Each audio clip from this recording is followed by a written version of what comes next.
வணக்கம். தகவல் அறியும் உரிமைச் சட்டம், அதாவது ஆர்டிஐ. இத வச்சு அரசாங்கத்துக்கிட்ட எதை வேணா கேட்டு தெரிஞ்சுக்கலாம்னு நினைக்கிறீங்களா?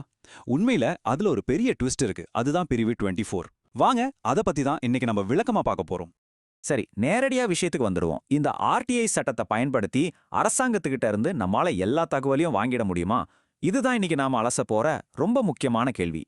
பொதுமா பார்த்தா இந்த தகவல் அறியும் உரிமைச் சட்டம் இருக்கு இல்லையா, அது நமக்கு, அதாவது சாதாரண குடிமக்களுக்கு அரசாங்கத்தோட செயல்பாடுகளை தட்டி கேட்கவும் தகவல்களை வெளிப்படையா வாங்கவும் ஒரு பெரிய பவரை கொடுக்குது. இது ஒரு டிரான்ஸ்பரன்சிக்கான சாவி மாதிரி. ஆனா எல்லாத்துக்குமே ஒரு பட் இருக்குமே, அதே மாதிரி தான் இதுலயும் சில முக்கியமான விதிவிலக்குகள் இருக்கு. சொல்லப்போனா எல்லா அரசு அமைப்புகள்கிட்டயும் போய் நம்மால எல்லா தகவலையும் கேட்டு வாங்கிட முடியாது. இதுதான் இந்த சட்டத்தோட ரொம்பவே கிரிட்டிக்கலான ஒரு பாயிண்ட். இந்த விதிவிலக்குகளை பத்தி ரொம்ப டீட்டெயிலா பேசுற ஒரு செக்ஷன் தான் செக்ஷன் 24. இன்னைக்கு நம்மளோட ஃபுல் ஃபோக்கஸும் இது மேல தான். அப்போ இந்த செக்ஷன் 24னா என்னன்னு கேக்குறீங்களா? ரொம்ப சிம்பிள். இது ஆர்டிஐ சட்டத்துல இருக்கிற ஒரு முக்கியமான விதி. நம்ம நாட்டோட பாதுகாப்பு விஷயங்களை கருத்தில் கொண்டு சில முக்கியமான இன்டெலிஜென்ஸ், அதாவது உளவுத்துறை மற்றும் பாதுகாப்பு அமைப்புகளுக்கு தகவல் கொடுக்கறதிலிருந்து விலக்கு கொடுக்குது. இதோட முக்கிய நோக்கமே நாட்டோட பாதுகாப்பு ரகசியங்கள் வெளியில போயிடக்கூடாதுங்கிறது தான்.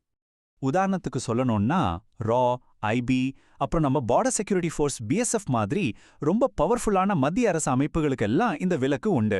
இந்த மாதிரி எந்தெந்த அமைப்புகளுக்கு விலக்கு இருக்குங்கிற முழு லிஸ்டும் சட்டத்தோட 2வது அட்டவணையில தெளிவா கொடுத்திருக்காங்க. அப்படியா விஷயம்? அப்படின்னா இந்த பெரிய பெரிய அமைப்புகளை நாம கேள்வியே கேட்க முடியாதா? அவங்க கிட்ட இருந்து ஒரு துளி தகவல் கூட வாங்க முடியாதா? இல்ல, அங்கதான் ஒரு சூப்பரான வழி இருக்கு. இங்க தான் இந்த சட்டத்துல ஒரு செம்ம பவர்ஃபுல்லான வழி நமக்கு கிடைக்குது. அது என்னன்னா, ஊழல் அப்புறம் மனித உரிமை மீறல்கள். இந்த 2 விஷயங்கள் சம்பந்தப்பட்ட தகவல்களுக்கு இந்த விலக்கு செல்லாது. இதுதான் அந்த பெரிய விதிவிலக்குக்குள்ள ஒழிஞ்சிருக்கிற ஒரு சின்ன ஆனா ரொம்ப முக்கியமான நுணுக்கம். இங்க தான் நாம ஒரு முக்கியமான வித்தியாசத்தை புரிஞ்சுக்கணும்.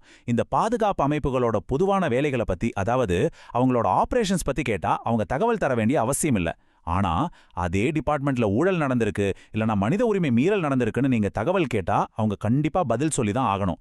பாருங்க, இதுதான் ஒரு குடிமகனா நமக்கு இருக்கிற மிகப்பெரிய பவர். இதுல இன்னும் சில முக்கியமான டீடைல்ஸ் இருக்கு, கவனிங்க.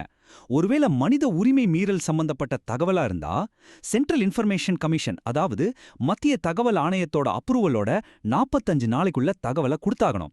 இன்னொன்னு என்னன்னா, இந்த ரூல் சென்ட்ரல் கவர்மெண்ட் ஏஜென்சிஸ்க்கு மட்டும் இல்ல, நம்ம ஸ்டேட்ல இருக்கிற சிபிசிஐடி மாதிரி அமைப்புகளுக்கும் பொருந்தும். சரி, இந்த லிஸ்ட்ல இருக்கிற அமைப்புகளை அவங்க இஷ்டத்துக்கு மாத்திடுவாங்களா? சான்ஸே இல்ல. அதுக்கும் சில ரூல்ஸ் இருக்கு. அது எப்படின்னு இப்ப பார்க்கலாம். இந்த விலக்கு அளிக்கப்பட்ட அமைப்புகளோட லிஸ்ட்டை மாத்துறதுக்கு 2 ஸ்டெப்ஸ் தான். முதல்ல சென்ட்ரல் கவர்மெண்ட் ஒரு ஆஃபிஷியல் நோட்டிஃபிகேஷன் வெளியிடும்.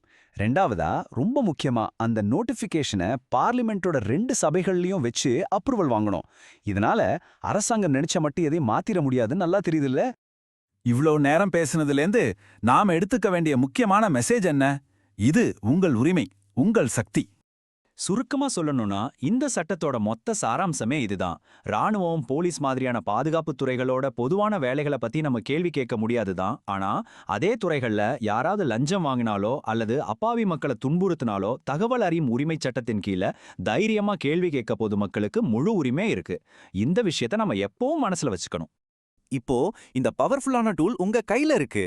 இந்த சட்டத்துல இருக்கிற இந்த முக்கியமான வழியை பயன்படுத்தி தேவைப்படும் போது கேள்வி கேட்கவும் வெளிப்படைத்தன்மையை கொண்டு வரவும் நீங்க தயாரா?